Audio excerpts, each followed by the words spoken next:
More on PARQ Ubud. Ubud Russian village CEO apologizes, promises to follow legal process. Yes, we have something from PARQ now. And Bali begins allocating PWA funds. That's the tourist tax. Traditional villages, Subak, and local governments get a share. Finally, something is happening with the money that some people have been paying to come and visit Bali. Stay tuned for details on these and other stories.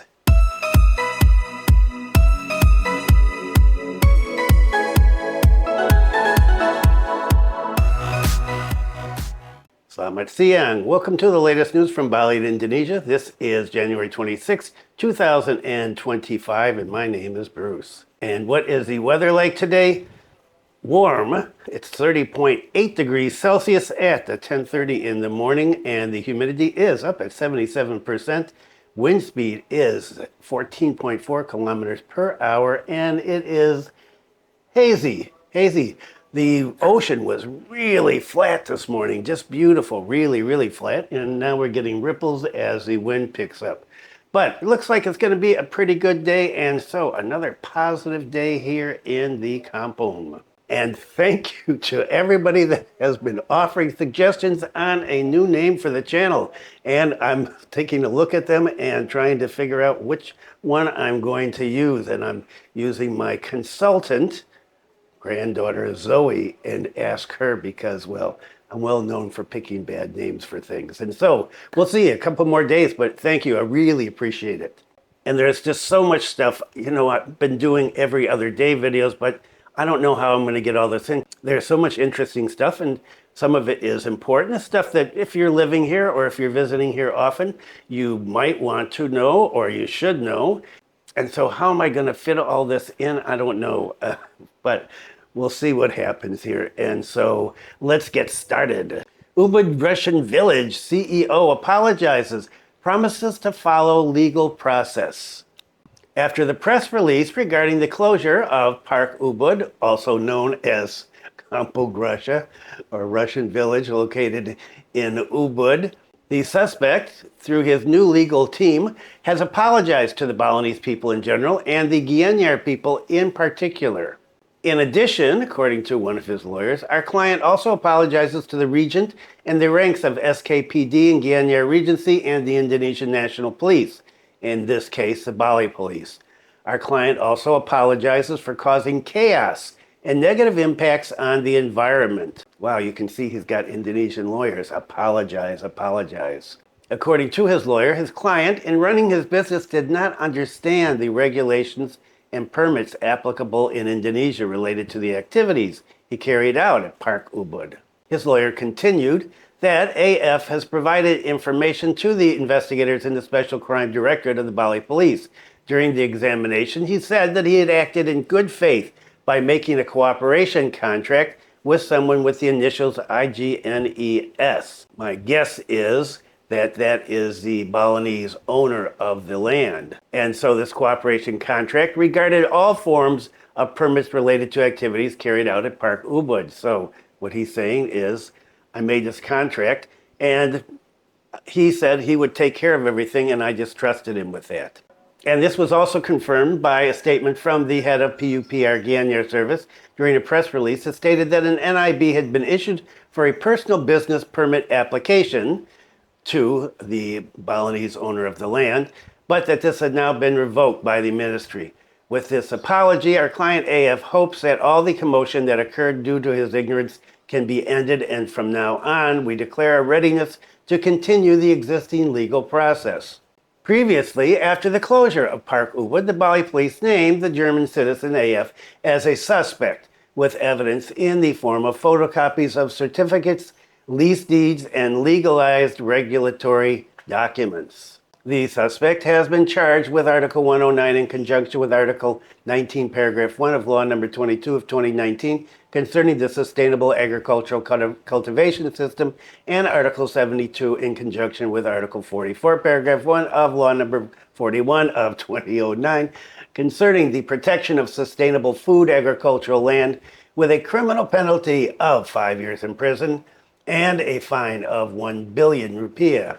And you may remember in the first video I did, There were three bosses, according to the guy who was giving the press release. And one was the German, another was an American, and then another one was an Indonesian, a Balinese guy. But so far, only the German has been charged. I don't know what happened to the American or what's going on with the Balinese guy either. So curious stuff here. But with this apology now, where do we go from there? Or where does he go from there? I'm not going anywhere from there. At this point, it's all just speculation. And as I said the other day, I'm not going to speculate on where this is going. I'm just going to follow along with the story as it unfolds. And let's get on to the next one, because what is going on with the tourist tax, right? We've been talking about the tourist tax for so many times, so many months. Well, all the way back to 2023 when they first talked about it was going to start in 2024.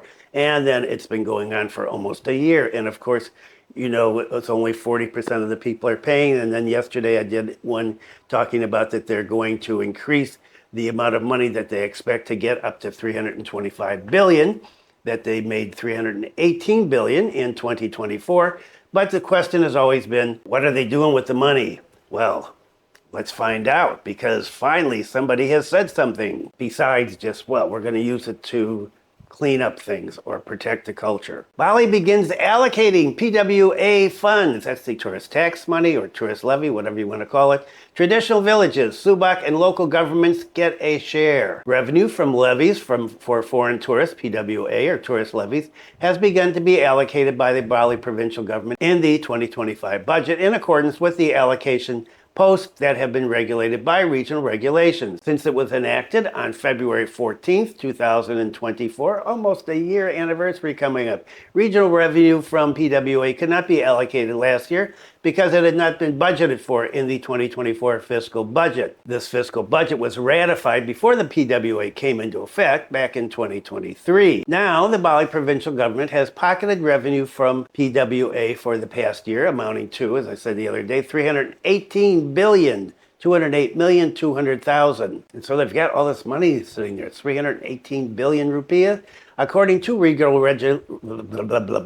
According to Regional Regulation number 6 of 2023 concerning PWA for the protection of Balinese culture and natural environment, there are two types of utilization of funds, namely cultural maintenance and handling of waste problems. So the regional secretary of Bali Province, Dewa Made Indra, said on Thursday, a couple of days ago, he talked about where the money is going to go. In this initial allocation, cultural maintenance funds will be channeled to traditional villages and Subaks. Meanwhile, for handling waste issues, it will be channeled to the Regency city governments, except for Badung Regency, whose PAD is already superior. They've already got more money for this. Pakmade Indra continued, our culture in Bali is guarded by institutions called traditional villages, numbering 1,500. And Subaks, we have 2,300 or so. As a vanguard that preserves Balinese culture, traditional villages and Subaks will receive special financial assistance, BKK.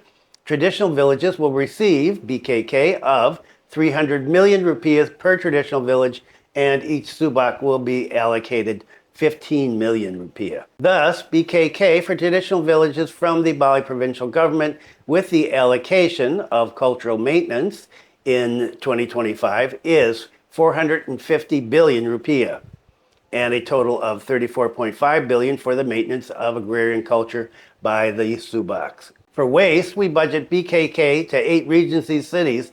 Denpasar gets 10 billion, and the others get 5 billion. Why is Denpasar getting more? Well, Denpasar is getting more because it's due to the variation in waste management burden in each region. That's how they're figuring out how the money's going to go. As an urban area, Denpasar produces more waste and its handling is more complex than in Regency areas. Thus, the Bali Provincial Government must budget as much as 45 billion for waste management. Then, added to the cultural BKK, the total becomes 524.5 billion, which will be a deficit of more than 211.2 billion with PWA income during 2024. Furthermore, BKK to traditional villages is only one form of cultural maintenance. Other allocations are funding support for the Bali Arts Festival at the district city level, museum repairs, and other things. So with just these two types of budget allocations for waste and culture, they far exceeded the $318 billion. According to Dewa Indra, income from PWA has shifted the previous budget in the fields of culture and waste management. The Cultural Waste Management funds, before the allocation of PWA income, can be used to support infrastructure development. So that money that they were using from the budget, the previous budget, to do this, they can shift that and they can use that to support infrastructure development. And you've got this 211 billion deficit. How are they going to deal with that? So finally, we know that money is going to be given out, and that's good news. Think positive, right? Okay, and well, you know, I like to have things about Buleleng because, well, I live here, and it's an area of Bali that is not visited as much as other areas. Okay, so Chinese New Year is coming, right? Chinese New Year is on Wednesday, Imlek, and before that, on Tuesday, there's going to be all sorts of cool things going on up here. So let's take a look. Here's a series of Chinese New Year 2576 processions in Singaraja. Chong San, the nickname of the TITD chairman, and the TITD is a Tridharma place of worship, he said that the Song Shen prayer always begins the series of prayers every Chinese New Year in Chap Gomet, which are held at Sing Hong Bio and Ling Wang Kiong.